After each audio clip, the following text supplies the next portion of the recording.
Hello and welcome to Bar Napkin Business. I'm Matt. And I'm Allie. Today we talk to Marcus Powers, COO and co-founder of Zipline Brewery.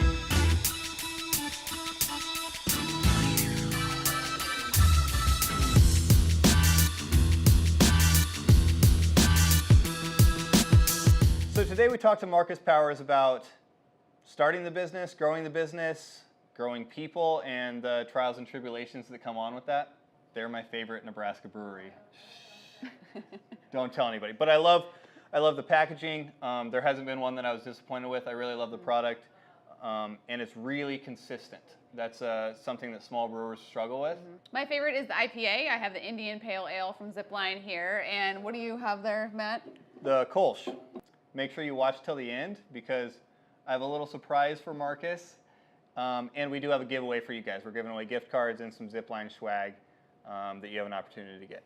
One of the things that I really appreciated about our conversation with Marcus from Zipline was finding out some of the things that he had to do in order for them to get to the channel distribution that they needed to get to, and then identifying that passion isn't always the thing that really drives your business forward.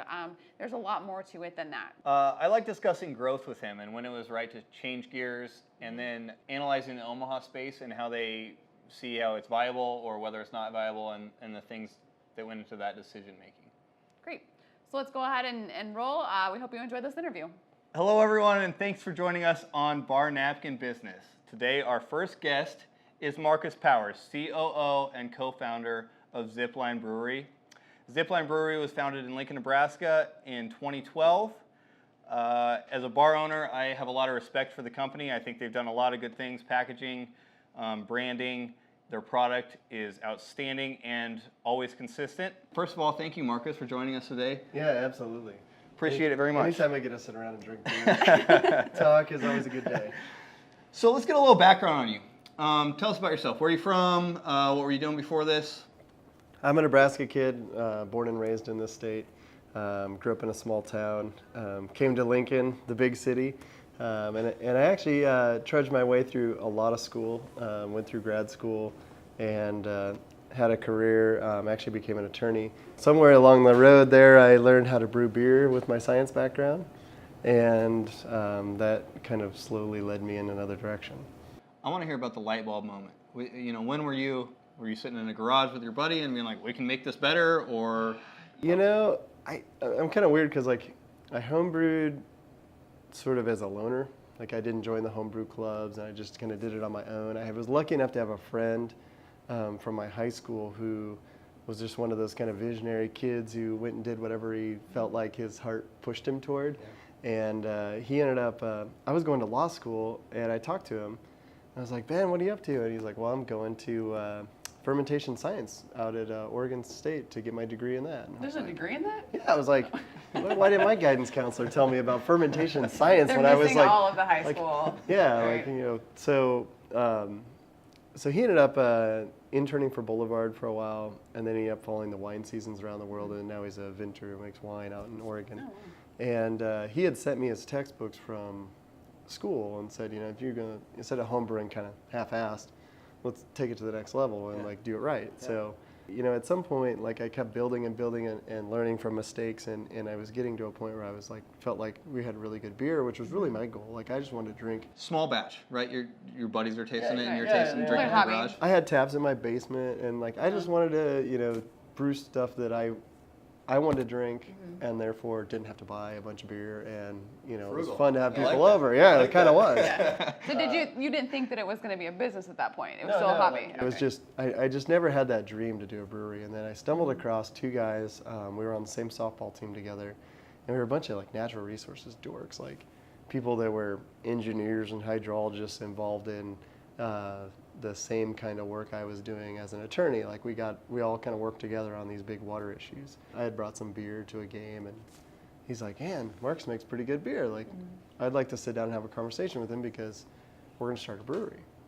And I really want, somebody, like a good team of people to be involved. Yeah. So the three of us and our spouses, and actually at that point another couple that kind of helped us like kind of meet each other. We all sat down, we had some beers, we talked about how to start a brewery, and I was like, no way. Like, what? So were you the talent? Were you the brewing talent? Did these other guys? Yeah, I would have been that. Like these guys, like they were able to like infuse capital. They definitely were both brewers, so they understood how to brew, and they understood what went into it. James actually went through like essentially got his master's in brewing to figure out how to start a brewery, not because he would work there. And so there was a lot of commitment, and we had the funding, but I just couldn't buy in because like I don't know, I was in the career I went to school to go do, and like I didn't know if I wanted to turn my hobby into a career. You had a master's degree at that point. You put a lot of time into that. Yeah, I mean, I basically was at the point where I was like, yeah, it sounds like a lot of fun, but it's risky. And so I was kind of at a crossroads. Like I'd gained the experience. I'd kind of become the point person doing water issues for the state in our office, or one of them. And so I was like, how do I take that now and leverage it into furthering my career? Do I go into At this point, private were you bored with the practice? job? Do I? I felt like, I don't think I was bored with it, but I felt like I could accomplish even more. More challenges. And so but every other firm I looked at, it's like, well, you might make twice as much money, but you're going to work twice as much. Right. So in the meantime, my wife gets pregnant. Planned. Of Congratulations. course. But yeah, and so suddenly I'm like, okay, I've got to take care of a family. I want to have good benefits, obviously, but I don't want to work 80 hours a week for the rest of my life to make the money that I seek to make. So I start researching equipment and trying to put together, looking at the business plan, and those two went to a conference in Chicago, and it's like put on by the World Beer Institute, and it was like how to plan a brewery. And this is at a time where like the breweries were 20% of what they are today. Yeah. And this was only 5 years ago. Yeah.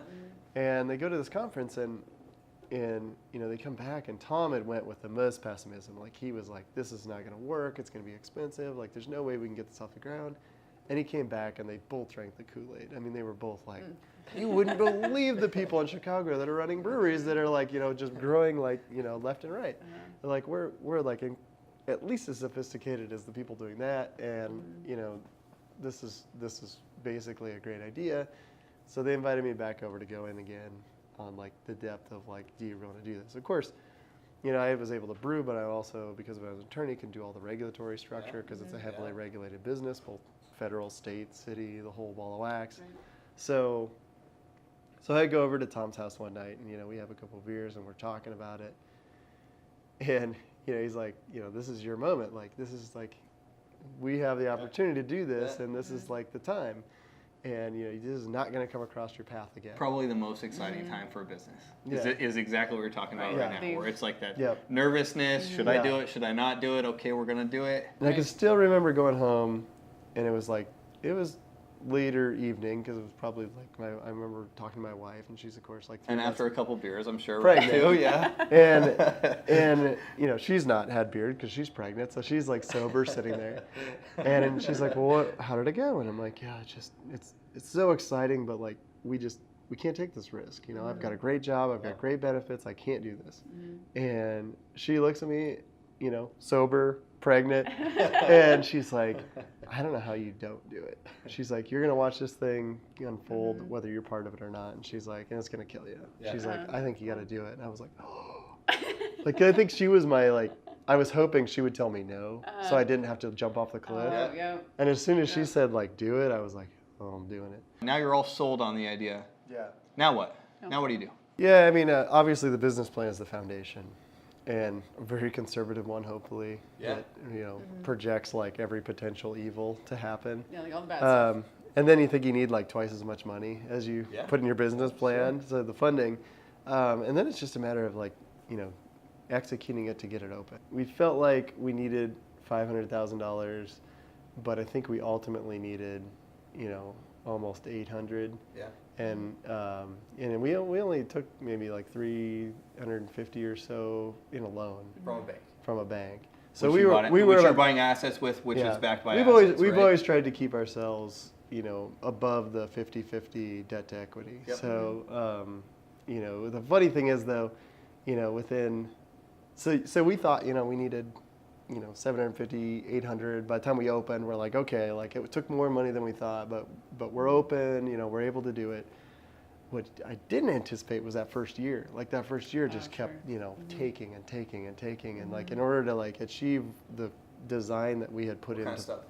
Oh, equipment, people, just little things that you don't think about. Like how do you, What was the one that surprised you the most? People was probably the biggest investment that we started making and continue to make because our original business plan said that I was going to be the only one there for like 9 months. Oh, wow. And when you're brewing, packaging, doing the accounting and the regulatory paperwork, you're cleaning. You weren't sleeping. You're going to events, you're going to bars, you're going to like rollout events, you're traveling. Did James and Tom keep their jobs? Oh yeah, and I will give a caveat to that because Tom is now starting to roll his career over to Zipline we're now at a point where, I can't administratively take care of everything. Right. And in fact, like they gave so much time that I don't think they anticipated because it was the meetings outside hours, the late nights. Oh, it's not just freedom when you start a small you business, Marcus? Well, yeah, the Make your own schedule. Isn't it's that funny what because it's all about? I've always been a morning person, and I know James is too because I'm not sure he sleeps. And Tom, gets up. I don't know. He doesn't sleep anymore probably, but we would start emailing almost live at like 5 a.m. It's like because before we all hit our days between 5 and 8 a.m., like we have a lot of time to like have conversations back and forth by email, crunch some stuff and, share it. And then, I found myself a lot of times like late at night, teeing up a bunch of emails and questions and issues and then, answering them the next morning. And like, so we had this kind of outside of the normal business hour loop where we took care of business. But what were the pieces early on that you needed to add, right? When you talk about expanding labor, what were the first few pieces you added? How'd you find them? Are they still with you? Did they leave? Have you cycled them out? That kind of stuff. So the first ad that we had was a brewer. And so I started to realize like, okay, like we've developed a couple beers and those beers now need to be brewed and brewed and brewed and brewed and brewed. And they need to and keep you got going. The formula, right? Yeah. And this then much of this much and this much, drop it in. And then we also, I think we had like 3 beers to start. Our New Zealand IPA, our Copper Alt, and our Oatmeal Porter. Copper Alt still hanging on. The New Zealand IPA gave way to the regular IPA that we brew now, and then Porter's still around. And so we released those, and it wasn't like but a week later, and somebody's like, so what's next? Oh, geez. And you're like, what? We just got these out the door. And so it became pretty fundamental, and that was part of our plan was to like really have this kind of rotating, innovative, different, rolling release of new beers. And all I could do was keep up. And like I didn't have time to sit around and make a 5-gallon batch to test a new beer. Right. So you're like, I should be brewing commercial sized batches, not 5-gallon batches. And so, meanwhile, like at this point I am working 70, 80 hours a week, all through the weekend, it's just never stopping. And so I went to my partners and I was like, this is just too much for me. Like we're not doing what we intended to do. We were supposed to have this kind of more robust business. We're growing faster than we thought. We need to think about the people here that we have, like because I can't meet the goal that we set out to meet alone. And we're, while we thought we had 9 months down the road a hire, in reality, our production and our business might be already there. Right. And it's a great problem, but it's a problem. So let's backtrack a little bit. So you started brewing beer. Obviously, demand was there, and probably a little more than you expected. Tell us about your first sale or your placement, or how did you first? Okay, we brewed this product. We got the whole thing up and running. We rented a space. We got the equipment. You're starting to grind on it. It takes a month or so to brew the first batch, and now we're trying to sell it. How did that conversation go down? Where did you guys approach? What did you go to next? We did a little bit of compared to the way I see breweries roll out nowadays, we did a little non-traditional approach. Like we just wanted to get beer out the door, and so maybe it wasn't well planned, and we didn't have a tap room at the time, so we didn't have to worry about having like a full fleet of beers on tap.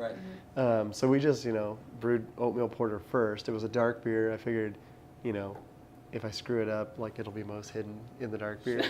and you know, it came out fine, and we set up releases for that beer and that beer only. And so like, you know, we knew we had already brewed What's all. your first phone call? Right, yeah. I mean, do you call it a distributor? Do you call it a grocery store? Oh yeah, like Do you my call it a first. bar? How does it go? What we met with all the distributors in Lincoln. Like before you'd brewed the beer, you met with them? Oh yeah. Okay. and- Like, hey, we're working on this. Yeah, and we really went, and this was kind of fun. I didn't really know enough about distributors, not coming from the bar business Right. or understanding like the world, that I felt like I needed to learn about distributors and how to make that contact. So one night my wife was gone and I was like batching it, and I'm like, couldn't find anybody to go out with me, but I was like, on town, I'm like, I'm just gonna go out and drink some beer, and I'm gonna like go to bars and sit around and talk to bartenders about what distributors they like. Yeah. And so Market research. yeah, and so I like crawled through like 8 or so bars, and like I got this incredible feedback where like people would you know say one, you know, the distributor we ultimately worked with had 100% positive feedback. I mean, every bar was like, wow, yeah, you know, these people are great. And so, you know, I couldn't have got that information like any other way. Right. And it was great because I got to go around and drink and chat and make some friends. And so, I've kind of taken that approach in other markets, you know, when we go to, especially when you go outside of Lincoln where Yeah. you don't know the market the way, you know, you would here. So You that, just go drink in other towns. so that's a key contact because you know, we live in a world where our beer has to go through a distributor to get to a bar. Right. So let's talk a little bit about your growth. You touched on that. You know, opened the brewery, didn't have a tap room yet. Since then, you've opened a tap room right next to the brewery in the same building. Yep. You've also opened a beer hall, South Lincoln. There's one in Omaha that's going through the system. Getting closer. So talk to me about growth and scale and how your role has changed and the pieces you've had to add and the great things that happen with it and the perils that are also happening with it. Yeah. So I think one of the early lessons I learned was that I can't do everything, and so I'm always finding somebody who can do something that I did and do it better. And Specialized. yeah. So you know, Mike Bowden took over the brewing role. I used to be the head brewer. Has a phenomenal attention to detail. He innovates. He works the lab. And, you know, it became clear to me that he is way more closely connected to the beer quality and longevity than I was at the time. So I was able to pass that on. And that's, you know, I could tell you that story with 10 different people at our company right now. Yeah. But so, you know, the parts that I never really anticipated as we grew was partly the people management. You know, when you grow a business, you know, you start supporting people. And like you look at them and you're like, wow, you know, like look at, I hired, you know, Mike, and he has a family, you know, and then, you know, there's somebody else and they have a family and they're maybe having a baby, and you realize that like not only do they, you know, obviously rely on the income from the business, but we were trying to grow a business where people like cared about it, they enjoyed it, like it was their end career, like they wanted to stay there and work there for the rest of their life. And so when you create that kind of thing, you want to make it keep going. What were the oh shit moments? Did you have some we really messed up and it cost us money or it cost us time or? They're just You know, the top ones. Every time we've done an expansion, we spend more money than we thought. Yeah. And a lot of times we'll invest in something that, you know, later is like, well, we shouldn't have done that. A very small. And what is it? Build out? Is it equipment? Is it people? What is it? Normally it's not people. Normally it's equipment. Or like a construction issue. So one oh shit moment I had, which was early on, was I did all this research on what the best drain for a brewery is. Like you're going to tear up the floor, you're going to put in this nice sloped floor so all the water and beer flows down the drain the way it's supposed to, and, you know, put nice tile around it. And all the specs on this drain said that it would withstand everything we were going to do to it. And it was like a composite poly something drain. It wasn't metal. It was like a plastic of some sort. And within about a year, like it started to like micro fracture. Oh no. And like this drain is like in the concrete, like rebarred into the concrete. Like there's no way to like just pull it out and slap a new one in. And meanwhile, it's around all of our tanks, so it's not like you can just like go have shut down production for like 2, 3, 4 weeks and like cut out all the drains and put in a new one and put the tile nice in. So, and so we had to do that process. Like we had to go in and like, cut out we actually had a custom fabricated stainless pan that went inside. Oh, so pretty. And it was very expensive, and ended up costing us more than had we done it right in the first place, which is the lesson you always learn when you do it after the fact. And so, What did you not do right in the first place? You said you researched this like crazy. well, yeah, like so, and this is where like dollars sometimes make more sense than like you're not looking long term, you're looking at like the short term money. Yeah. And so, it cost us like $4,000 to put in the plastic drain. It was going to cost us like $19,000 to put in the Sure. stainless steel Yeah. drains. So, in retrospect, it ended up costing us like an extra $25,000 Oh, no. to go in and like retrofit and put in those drains. Plus, we had down production time, so we lost like a week. So, it might have cost us like $50,000 to fix that problem. That had we done for $19,000 in the beginning would have been a really smart idea. But we were strapped for money. We were trying to stay within a budget. We made that cut, and those are things you live with. And then the challenge is figuring out how to clear that hurdle when the problem arises. What was the last thing that kept you awake at night? Phew, that is a good question. See, I sleep better than a lot of it in, people. rub it in. I don't know, like my partner, like the littlest thing can keep him awake at night, like all the time. But a lot of times, it's a personnel issue. Where that kind of shakes up the kind of culture of our brewery, where, somebody's not happy or somebody leaves and we have to replace them.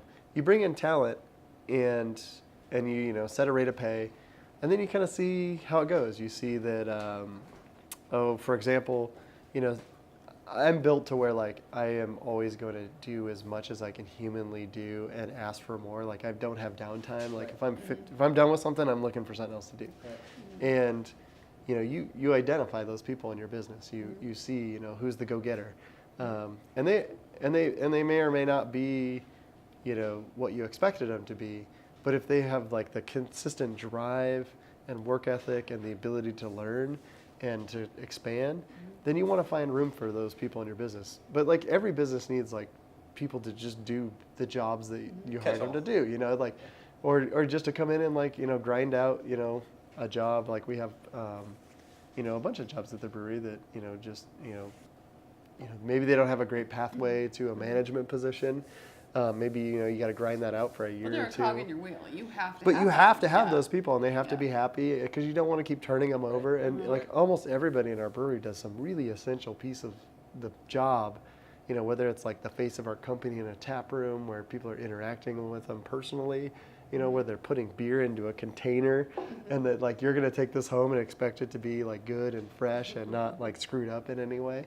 And so that is really important. But then you get to the points where you got to learn, like, is somebody really not living up to what we thought they could do? Yeah. And those are incredibly difficult moments. And more often than not, when we have had to approach the decision to fire somebody, it's because like they are creating a problem in the culture of the company.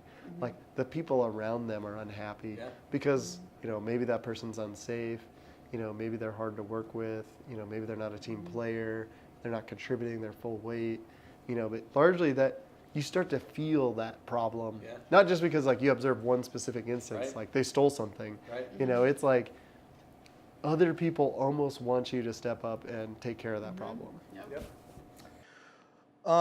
What's your biggest expense? Now you have a bunch of shops, right? They're running around and you're growing. Is it payroll? Is it debt financing? Is it leasing spaces? What is it? Our biggest expense is payroll. We have 28 employees now, and so because we've decided to be a people-centric growth pattern, we've invested in people, and so maintaining that is obviously a big portion of what we do. So how do you know? I know a lot of people have like benchmarks in their business when it's time to add someone. Do you have benchmarks like that, or how do you know that it's time to add another person to your team? Oh, we don't anymore. We don't have like very discrete benchmarking. A lot of times it's kind of understanding the flow of the business and what we need. For a long time, we didn't have a manager in our tap room because our former tap room manager had skills in design, and we pulled him out and we started using him in other elements of our business. And we're like, let's let's just let the bartenders be bartenders, and they'll clock in and clock out, and we'll kind of take care of it. Well, not having somebody on site that like is the voice of like, this is what should be done and this shouldn't be done, really started to cause a lot of problems. And I mean, you could probably understand this. And so like we were like, oh wow, like we need to empower somebody to be the manager of the location. And so so when we had one location for retail, we always had a manager, and then we got two. We're like, okay, well we could have two managers, but there's all these other logistics that are going on, in terms of like moving beer back and forth, doing accounting, solving issues, kind of being a voice above each individual location. And so we had to elevate our former taproom manager kind of to this director position over the retail location, so that we had sort of this kind of top-down structure. And it sounds kind of boring and looks like an organizational chart, but it's really important to have everybody know like who their chain of communication is. Right. So let's talk about where you sell your product. You have different avenues. There's grocery stores, there's bars, there's your own tap rooms. Talk to me about the advantages and disadvantages and what you prefer to sell to, and where you move the most product and that kind of path. Well, so obviously our business is as a packaging brewery, is that and over 90% of our beer is sold outside of our retail locations. We probably sell about 5% or less at our retail locations. So the biggest portion of our business goes out the door. And of what goes out the door, most of it is bottles. And bottles are, I don't want to say easy to sell, but it's easier than draft beer. And is that grocery stores or bars, or what's the mix there? Primarily grocery stores in this market. Some places don't allow grocery stores in other states to sell beer. Sure. In Nebraska, grocery stores are the primary kind of bulk mover of Are you bottles. mostly in Nebraska, or where else do you have distribution? We like to have a 3-hour bubble around our distribution. Okay. So we catch Iowa and Council Bluffs and Sioux City. We grab Sioux Falls in South Dakota, northern Kansas, Lawrence, Topeka, Manhattan, and then Kansas City. And how'd you come up with a 3-hour bubble? It's just it's logistically easy for us to get to those markets, so we can drive and be back in a day if we have to. Is there troubles moving in other states? And other states have a lot of different regulations. Oh, so rules and things you have to work through. each state's very different. How do you incentivize the small shop in Kansas, Lawrence, Kansas, to sell your stuff? So this is the challenge, because this kind of goes full circle to where we started this topic. Is so we sell a lot of beer in bottles. Yep. But because we're a brewery that does about 8,000 barrels a year, so our buying power is pretty good for a Nebraska brewery, but on the scheme of things nationally, we're really small. New Belgium, for instance, does about 1 million barrels a year. Okay. Sam Adams is like 3.5 million barrels of beer a year. Like I go through a truckload of bottles about every 2 weeks, and at 8,000 barrels, think about how many bottles you have if you're doing 3 million or so barrels. And if you're a big guy like Budweiser, I mean, they're just, funneling through it. So their buying power is like so much greater for all the things that go into this package. Right. And most of the money I have in this bottle is in the package, not the beer. Yeah. Right. That I'm not very competitive in the bottled domain. So I have to rely on draft beer and kind of our own. Because you fill the keg, you don't need the packaging. Yeah. And then you get the keg back. Yep. Right, And fill it again. and so then kind of going to your other point of how do we motivate somebody to sell our beer. So around Lincoln and close to our bubble, we have these tap rooms. And so the tap rooms are like kind of epicenters of like brand development. And this has just actually been recently turned out by the Brewers Association with some research to show that like the on-premise sales at a brewery start to spur the off and on-premise sales at your other location. Experiential factor. Yeah. Yeah. And so that works for us really close to home, and then we also can within 3 hours put boots on the ground, and I can put a face in that little bottle shop in Kansas, and I can say, hey, like I appreciate as the owner of this business you supporting me, you small business owner also helping me out, and people in the Midwest care about that. Like people want to like say to their customer like, I met the owner of Zipline and he's a really nice guy and I like selling his beer. And that's something that Sam Adams can't do. Yep. And it's something that Budweiser can't do. And so that gives us an edge in the like giant scheme of distribution and the scales. So Yeah, Marcus, I know you're a data guy, right? You love numbers as much as I do.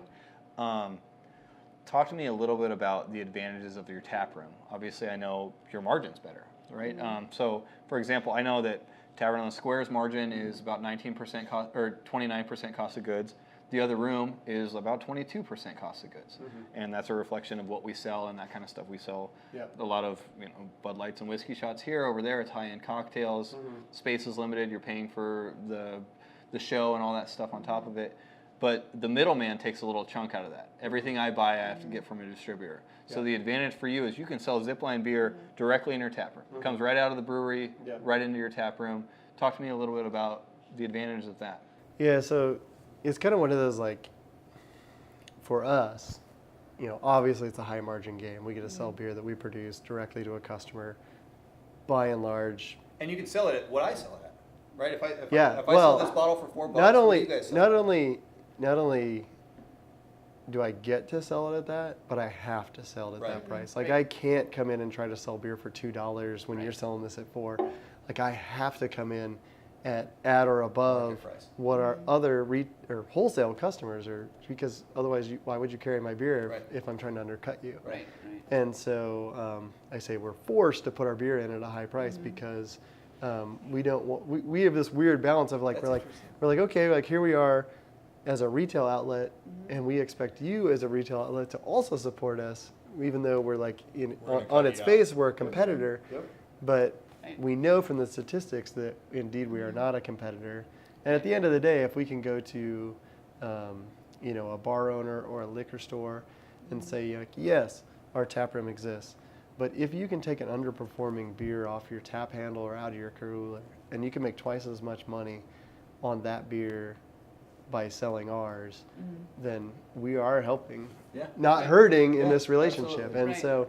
And so we're lucky to have the statistics to back that up because, and I think, now that we've seen the kind of brewery tap room thing unfold, that's got credence in the marketplace as. So Marcus, talk to me about, how your role has changed over the last 5 years. You started as head brewer. We talked about this a little bit. Now what are you doing? You have a much bigger team. You have a lot more things to manage. What's your day-to-day look like? So I was scrambling for a while to kind of cover like every domain, and kind of I alluded to earlier where, I hate to get into the org chart part of this, but I think our biggest challenge in our business is communication, and it's within. And so like having people knowing like what's the expectations of them, but like what's their leeway and like where are we going in each division, and that requires an incredible amount of time to work through each of those people personally, and not just the managers, but like their whole team. And so like that's one of the struggles I have is like, I run around and I see faces, somebody we hired, and I'm like, man, I wish I could like sit down and have a beer with you and like get to know you better. But like we're all busy as shit, and I just don't have time, and so like that moment will come. We kind of have a pretty good function and flow on the production side because we've always done it, but we've never really given credence to the marketing, sales side, and how the retail operations work vis-a-vis, what's going on out in the market, so that they're like kind of communicating with the bars that do business with us, and we're not kind of working against each other. So that's kind of our big goal for 2017 is to try to make the kind of our external sales a more seamless approach. Yeah, nice. Let's talk about your current battles. I think we were talking a little bit off camera about this. You have a flyover this campaign, and Omaha Brewery or Omaha Tap Room opening up. Talk about the trials and tribulations with those things. So as we've grown closer to our brewery's capacity, we realize that like we can't just keep growing and doing 12-ounce bottles forever without building a new production facility, which isn't in the plans. So we like to sell big bottles of beer. We make a little more money on Bombers, them. 22 ounces. Bombers. Ours are 750s, so they're actually like 25, almost 25 ounces. It's basically the same size as a wine bottle. Okay. And they usually have more fun styles. So like as brewers, like we want to play with, like making Copper Alt's great, and Copper Alt's a great beer. But like I want to make a double IPA. I want to make a barrel aged, I would appreciate beer. that, actually. I want to, like right now, I think our next barrel aged beer is a Goes style. Goes is a weird old German style that's soured, and then it's brewed with salt and coriander, and so it's got this kind of like not overly puckering sour, but pretty sour taste. And then we add Color. it's like a hazy wheat beer color, Okay. and then we add limes and put it in tequila barrels. And so basically, if you think salt, lime, tequila, sour, you basically create a margarita out of a beer. Yeah. It's like that's fun for us. Like, well, that's what I got into the business for. Like, I want to make stuff like that. And so for us to be able to continue to expand that line of beers, but also kind of give this kind of nod that like, yeah, there's 6,000 breweries out there, and like a lot of people think of like Denver and Portland and like Asheville, North Carolina as these brewery centers. Like, we want people to be like, hey, like, maybe there's some really cool stuff happening in the Midwest. And so the flyover of this campaign is kind of like a nod at like how we're always knocked as flyover country. Yeah. But it's like, hey, flyover this. We got some Right. shit going on down here too. So our Omaha tap room, like we always knew we kind of wanted to have a location in Omaha, but we didn't really know what it was. And where we were looking was more of like a neighborhood centric location. So like Dundee or somewhere where we could be close to like That's pretty hot. people walking to the Right. brewery from their house and home. We could be part of a community where we can, like, usually we try to attach ourselves not just to, making a business there, but also to like working with the neighborhood association, trying to give back to the community. Because if you're going to ask somebody to support local beer, you want to support the community back. But yeah, so that whole process of like finding the location kind of fell to us. And then it's really just looking at the location and being like, well, what do we want to do in that space? How do we? Again, you're a numbers guy, right? How do you evaluate the deal? How do you go through that? You make conservative assumptions on what kind of business you can do. You look at the obviously the real world, numbers, the utilities, the rent, the personnel required to, make the place run, and It's the math problem first, yeah, and you got to get the math right first. yeah, and then that influences the lease you're negotiating because if you're not really sure if this is a long-term thing, then maybe you do a shorter lease and then give yourself some options in the future. But yeah, I think we looked at it as an exciting opportunity. Another component of this that kind of makes it a more long-term piece for us is that we built in a brewing floor. So we'll want to put in like a really tiny incubator brewery into it at some point. So you can make small batch stuff. So we can do the small batch stuff, so that we can actually, go have a playground for our brewers to do things that we can't otherwise really do at our location here in Lincoln. There's a lot of breweries nationally that do some really cool niche things. The hazy IPA kick where, people brew what looks like orange juice with flour shook into it. It looks disgusting, Okay, I haven't tried that yet. Oh, they're phenomenal beers, and they have this kind of taste of orange juice, even though they look Oh, terrible. is this like the nectarine types?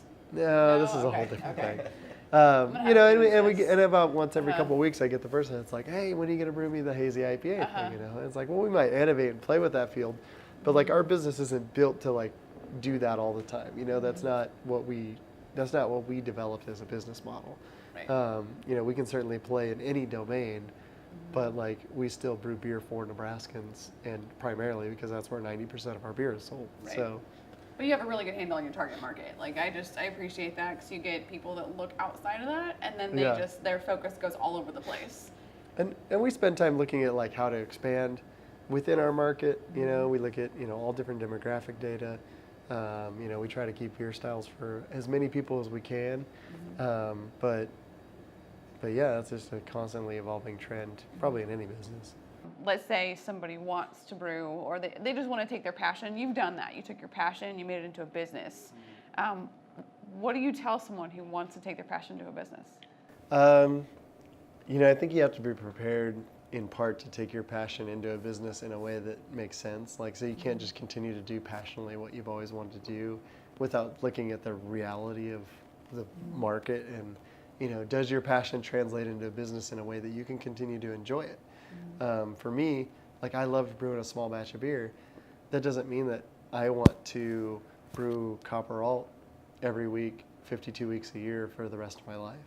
And so like, turning in, especially in a manufacturing component, like something you love to do into a business, isn't necessarily going to translate. also I think the people part of it is I never really took into account because our business plan, as I mentioned earlier, didn't factor anybody in for like 9 months. I never thought about, what it was going to be like to manage people, to make people happy, to keep them around, to account for like having those, firing, hiring, like that really wasn't something that I thought in depth about and was something I had to like grow into and learn really quickly. So those would be my two kind of components besides money. Obviously make sure you have plenty of money to do whatever you want to do. Because ultimately it's a business, right? Because ultimately it's a business. Yeah. If you run out of money and you haven't met your goals, then there's no culture without the cash to pay the people Yeah. and to pay rent and and where you're getting that money, whether it's from a bank or from private investors or business partners, like you generally everybody wants to continue to make money, not continue to lose money, and so like without remembering the money part of it, you're not going to have the business, and without the business, you can't take care of the people, you can't make your passion go, you can't do the fun stuff. Practical. So at the beginning, Practical always advice. start in a business. Always starts with the money, but as long as you can secure those portions, you got to have the people to help you get there, and you got to be able to continue to make it fun, or you're not going to want to do it anymore. Yeah. Awesome. All right, well, we have some last call questions for Last you. call. Last call. These are quick fire questions, and it is our last call. So if any of these make you uncomfortable, you can pass. That's okay. But a couple of these I think you'll be good with. So let's start here. Dog or cat? Oh, that is really tough. Really? I would almost say neither, but I'm going to go with cat because they're more self-maintaining. And I'd have to like find a place. Every time I want to travel, I got to go put my dog in a kennel or find somebody to look after it or cleaning up poop. Like either way, it just doesn't sound good to me. All right, best part of your job? Oh, man. I think it's getting to go to work with cool people and like people that I like treat as a family every day. Like being able to walk in the door and be like, I love this place, and I like, I want to spend time and hang out, even though we all get to work with the same people that I get to work with is definitely the best part of my job. Awesome. Nike, Adidas, or Under Armour?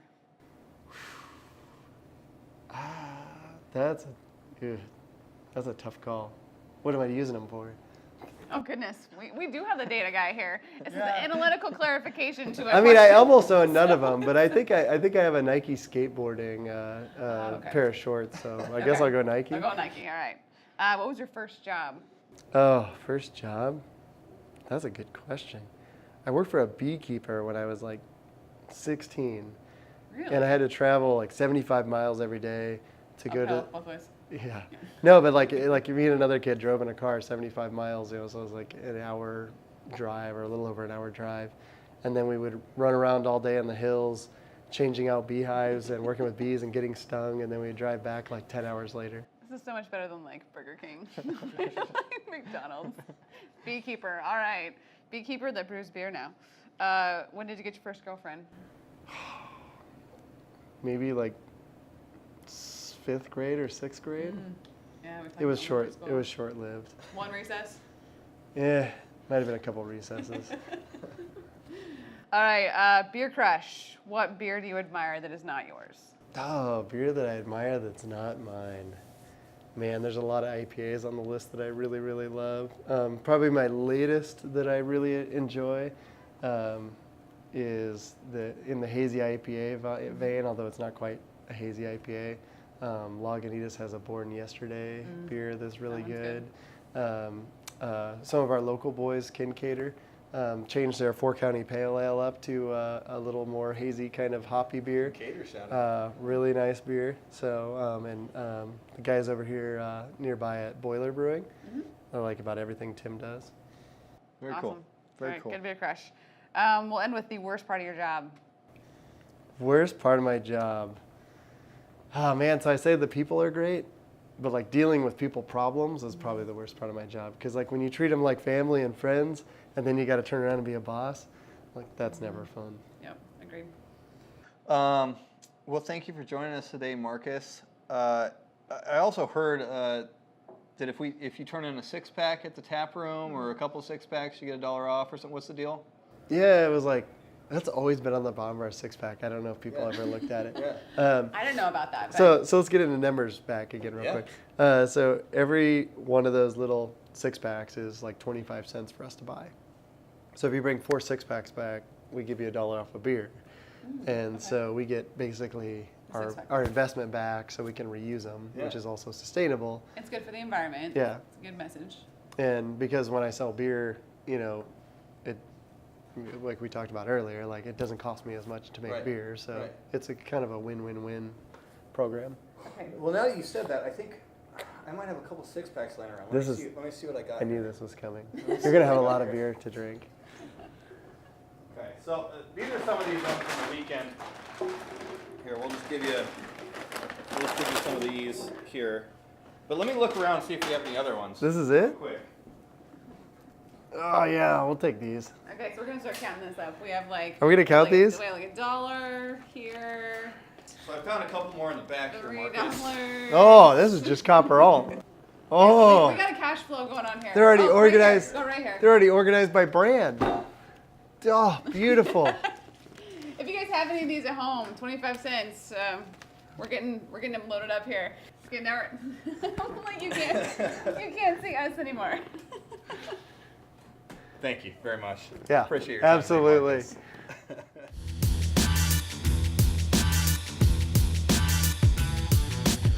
Thanks for joining us today for the interview with Marcus Powers from Zipline. We have several gift cards to give away, as well as a little bit of Zipline swag. Enter to win at barnapkinbusiness.co or follow us on Facebook or Instagram at Bar Napkin Business there as well. So if you have any ideas for guests, feel free to shoot them over. We have an email on the website, barnapkinbusiness.co. And until then, anything else you want to add, Matt? No. I got nothing.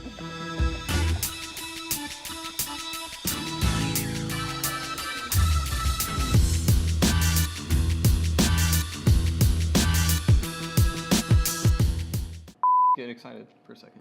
Get excited. Pretty good. All right. Yeah. Oh no. First beer ever spilled here.